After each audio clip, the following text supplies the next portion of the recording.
If people overlook you, question your decisions, or treat you as if your words carry no weight, then this video will show you the silent weapons that make even your critics step back and reevaluate who they are dealing with. The power of silent authority is not merely a tactic. It is a transformation of presence, a gradual restructuring of how people perceive you, without you ever needing to announce your strength. When a person commands respect quietly, they tap into a psychological force stronger than dominance and far more enduring than intimidation. It is the art of influencing the room without raising your voice, without pleading for attention, and without chasing validation. And to master this art, you must first understand how people instinctively respond to silence, certainty, and controlled restraint. In every environment you walk into, whether it is a room filled with strangers, a workplace filled with hidden agendas, or a family filled with unspoken tensions, people subconsciously test each other. They measure confidence through tone, posture, eye contact, and especially through the ability to remain composed. Most people reveal their entire emotional landscape instantly. They over-explain. They rush. They laugh nervously. They seek approval before they even know they are doing it. And in doing so, they surrender their authority. But a person who moves with controlled silence forces others to adjust themselves around them. This is the essence of silent authority. You do not adapt to the room adapts to you. It happens the moment your energy enters the space. It is the difference between someone who chases attention and someone who draws it without effort. Machiavelli understood this deeply. He observed that the most powerful individuals were not the loud ones, but the ones whose inner world was unshaken by external noise. Power built on silence is power rooted in certainty, and certainty is irresistible. Imagine you are in a conversation where someone expects you to react quickly, to defend yourself impulsively, or to respond emotionally. But instead, you remain still, letting the weight of their words settle in the air, while you assess the situation logically rather than emotionally. You speak only when your mind has fully chosen your angle. This pause, this intentional withholding of reaction, creates an aura of superiority. It signals that your thoughts are not driven by impulse, but by strategy. People begin to respect your pace because they sense that your silence is not emptiness. It is calculation. Silent authority is not passive, it is deliberate. When you choose your words carefully, when your gestures are measured, when your presence is calm yet unmistakably firm, people instinctively assign value to you. They sense depth, they sense discipline, they sense someone who is not easily manipulated. And human beings, without even thinking about it, respect what they cannot easily control. They may never say it out loud, but they feel it. Another element of silent authority is the mastery of facial expression. Most people's faces betray everything they feel. But your face must become unreadable, not cold, but composed. When someone boasts, you do not overreact. When someone challenges you, you hold their gaze steadily. When someone tries to provoke you, your expression remains neutral. This neutrality forces others to confront their own insecurity, because they cannot decode your internal response. And what cannot be decoded becomes intimidating. People also respect those whose silence contains intention. When you speak less, your words carry more weight. When you remain quiet, people lean in. When you enter a room without announcing yourself, yet people turn to look, that is silent authority in its purest form. It is the dominance of energy over noise, the triumph of presence over performance. And it makes others think twice before disrespecting you. Silent authority also grows from consistency. When your actions match your words, when your discipline is visible in your behavior, when your standards never slip even under pressure, people begin to understand that you operate on a different level. You do not need to enforce your worth. Your worth becomes self-evident. Respect earned this way cannot be taken from you easily, because it was not granted by others. It was cultivated by you. And finally, the deepest layer of silent authority comes from knowing yourself fully. When you understand your strengths, your weaknesses, your desires, and your boundaries, no one can destabilize you. People sense when a person is rooted, and they respond to that rootedness with caution, admiration, or fear. All three work in your favor. People respect the one who is grounded in their inner world, the one who does not chase approval, the one who does not seek validation through noise. The more stable you are internally, the more powerful you become externally. The ability to control your reactions is one of the most underestimated forms of power. Yet it is the very skill that separates those who are respected from those who are dismissed. When you learn to manage your emotions with precision, you begin to shape how people treat you, how they perceive you, and how they behave around you. This is not about suppressing your emotions, nor pretending to be made of stone. It is about mastering the art of presenting only what strengthens your position and concealing everything that weakens it. This is invisible dominance, a form of psychological influence that does not rely on force, but on strategic restraint. Human beings judge each other's strength long before words are exchanged. They judge it by how quickly a person reacts, how easily they are triggered, how fast they reveal discomfort, insecurity, or frustration. Most people expose everything in the first few seconds. They show irritation when challenged. They show fear when confronted. They show excitement too quickly, sadness too openly, confusion too obviously. And the moment the world sees these reactions, it sees your weaknesses. But when you become the type of person who holds steady, who does not flinch at provocation, who does not crumble under pressure, you instantly rise above the emotional chaos that controls everyone else. Imagine someone tries to insult you. A typical person snaps back, rushes to defend themselves, or reacts with visible hurt. But a person trained in emotional control does not give the reaction the other person expects. They pause, they observe, they maintain the smallest hint of a knowing smile or an unreadable expression. In that moment, the power dynamic flips. The one who attempted to provoke you becomes unsettled because their weapon has failed. People respect those they cannot destabilize, and they fear those whose emotions are not easily visible or predictable. This controlled reaction extends beyond conflict. It influences how people interpret your confidence, intelligence, and strength. When someone shares a shocking piece of information and you remain composed, they assume you know more than you reveal. When someone brags and you respond with calm curiosity instead of envy, they assume you are secure. When someone pressures you for an answer and you reply slowly, deliberately, without panic, they assume you operate on your own terms. These assumptions build silent respect, often without you having to speak a word. Your calmness becomes a shield, but also a sword. Machiavelli understood that emotional predictability makes a person easy to manipulate. If an enemy knows that anger will cloud your judgment, they will use anger against you. If a rival knows that flattery will win your loyalty, they will use charm as a weapon. But when your emotional patterns are invisible, when you remain unshaken regardless of the situation, others lose their ability to control you. They cannot read your buttons because you reveal none. They cannot see your weaknesses because you display none. The uncertainty surrounding your reactions creates an aura of danger, and danger breeds respect. Controlled reactions also create a psychological pressure on others, a kind of silent expectation that forces them to rethink how they behave around you. When you are calm in situations where others would panic, they begin to rely on your stability. When you do not match their emotional outbursts, they begin to moderate their tone. When you do not participate in drama or tension, the environment around you begins to shift. People adjust themselves to your intensity or your lack of it. This adjustment is the first step toward dominance, because when others change their behavior in your presence, you have already won.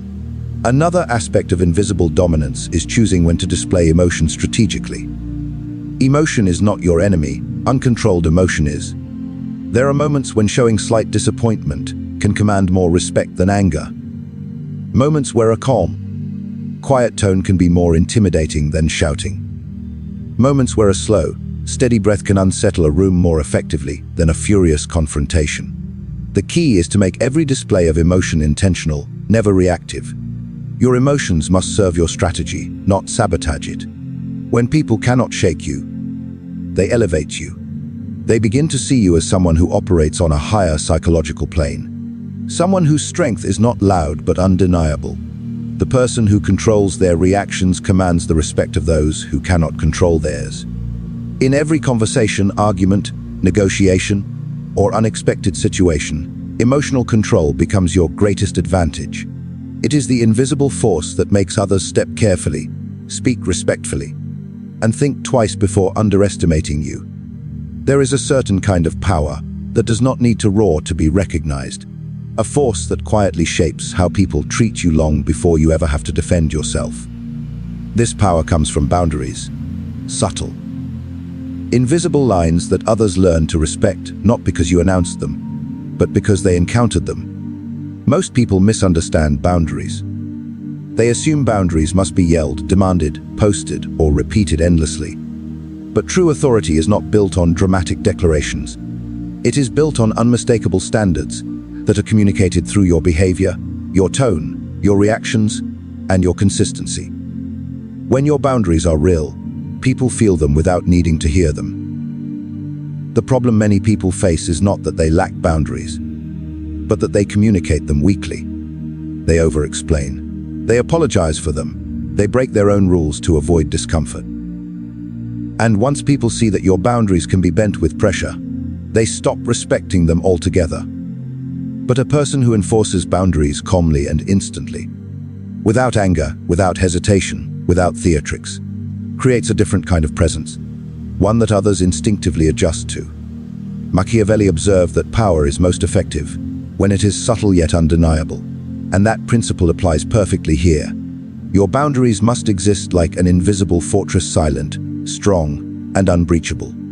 Imagine you are in a conversation where someone begins to speak to you with unnecessary disrespect. Most people respond with emotional intensity, shouting or snapping back.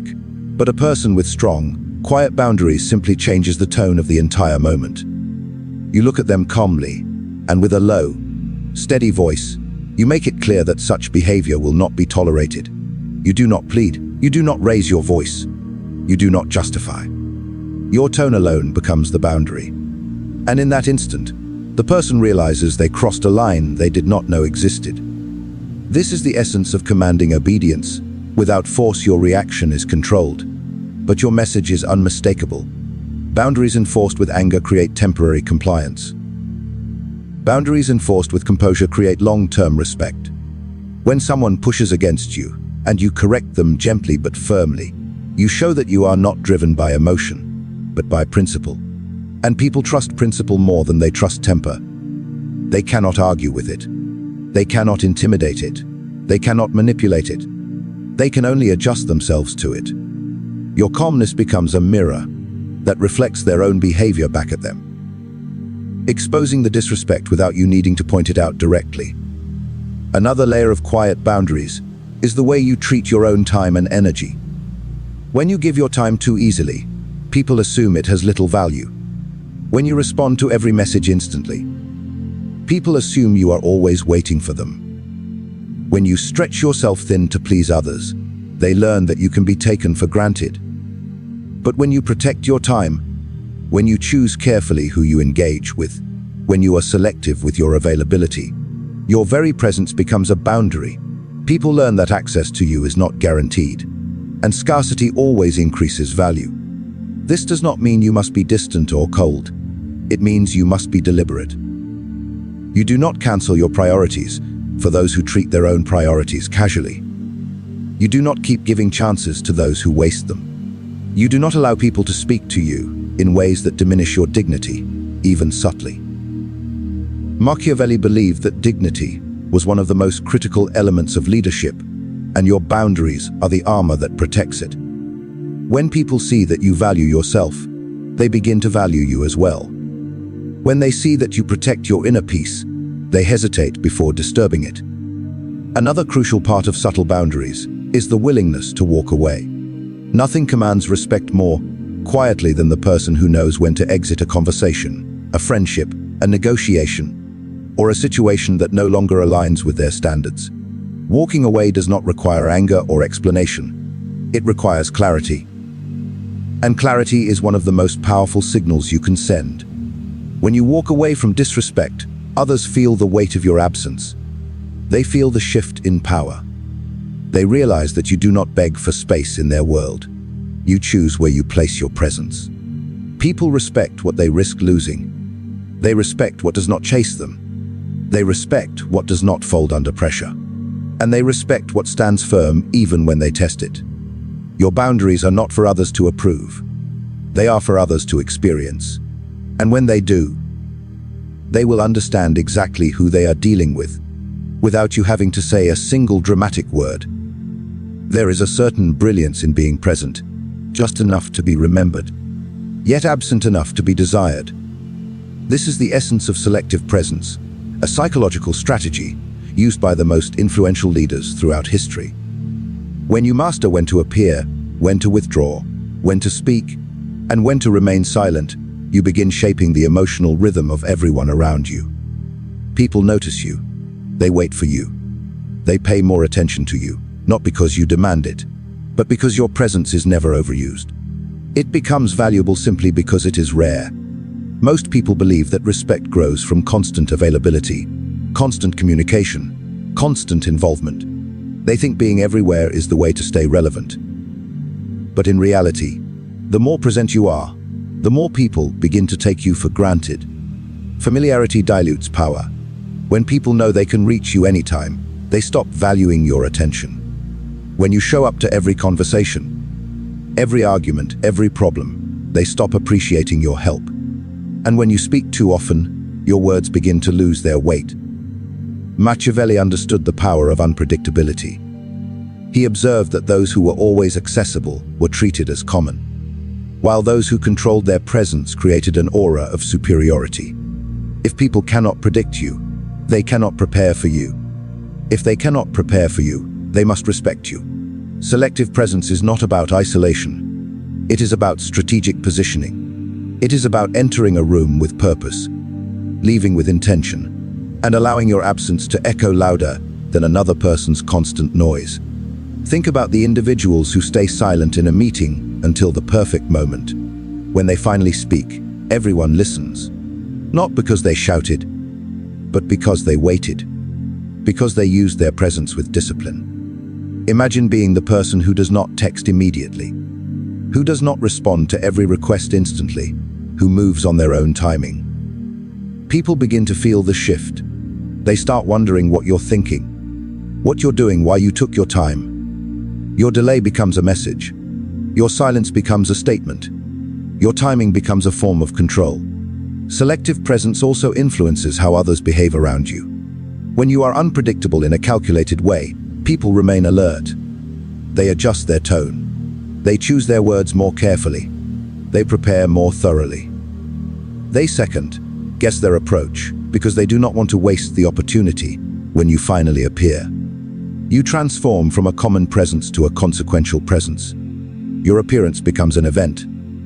People change their posture, their energy, even their confidence when you arrive. This kind of influence cannot be bought. It is earned through discipline. Another layer of selective presence is learning when to disappear. Most people fear absence. They think if they step back, they will lose relevance. But sometimes, stepping back is what creates relevance. Absence gives people space to feel your value. It removes you from their daily assumptions. It forces them to remember what life feels like without your stability, your voice, your guidance, your energy. And humans always value what they are forced to miss. When you return, even without saying a word, your reappearance feels powerful. People treat you differently. They listen more closely. They engage with greater seriousness. This strategy applies to conflict as well. Never fight every battle. Never address every insult. Never respond to every provocation. Some confrontations deserve your presence. Others deserve your silence. When you choose carefully which battles to enter, people begin to think very carefully before dragging you into one. They know you do not react impulsively. Your involvement means the issue matters. Your absence means you are above it. And both send a message without you having to explain anything. Selective presence also builds mystique. Humans are drawn to mystery. A person who is always available has no mystery. A person who controls their availability becomes intriguing. People wonder what occupies your time, who you choose to engage with, why you appear when you do. Mystery is a quiet form of dominance, because it forces others to think about you more than you think about them. It places your image in their mind even when you are nowhere near them. This strategy becomes even more powerful when paired with consistency. When you show up with intention, act with clarity, speak with precision, and leave with purpose, people begin to associate your presence with importance. They know that when you are there, something meaningful is happening. When you speak, the conversation is elevated. When you act, the situation changes. When you walk away, the energy drops. This is the kind of respect that does not need to be demanded. It is granted naturally because your presence is rare, controlled, and purposeful. Selective presence is not withdrawal. It is command.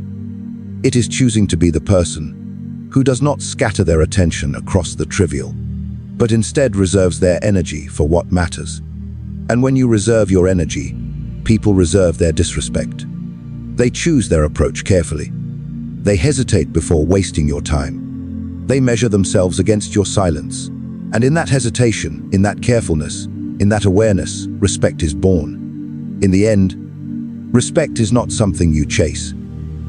It is something you shape through the choices you make, the energy you project, and the boundaries you defend. The quiet power you build within yourself becomes the force that influences every room you enter.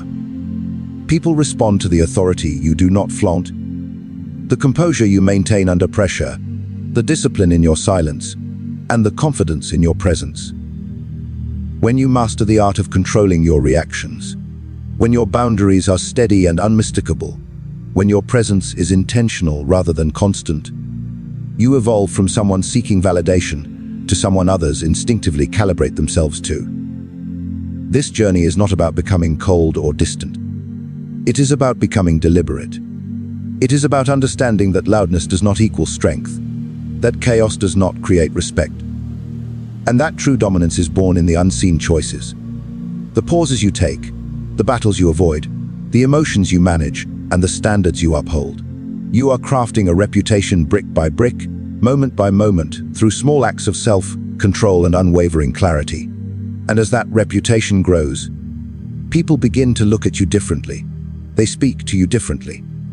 They treat you differently, not because you demanded their respect, but because you left them no other option. Respect built quietly is the kind that lasts the longest, the kind that runs the deepest, and the kind that nobody can ever take from you.